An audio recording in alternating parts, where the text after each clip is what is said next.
avec Alstom qui devrait maintenir un bon niveau de rentabilité opérationnelle pour l'exercice en cours.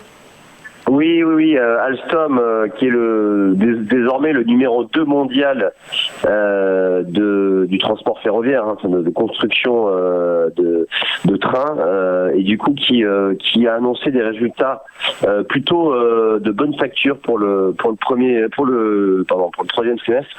La bonne nouvelle vient finalement de son carnet de commandes qui n'est en recul que de 3% par rapport à l'année dernière, à 40 milliards d'euros, ce qui apporte une forte visibilité pour le groupe Alstom. D'ailleurs, c'est le plus gros carnet de commandes dans la profession.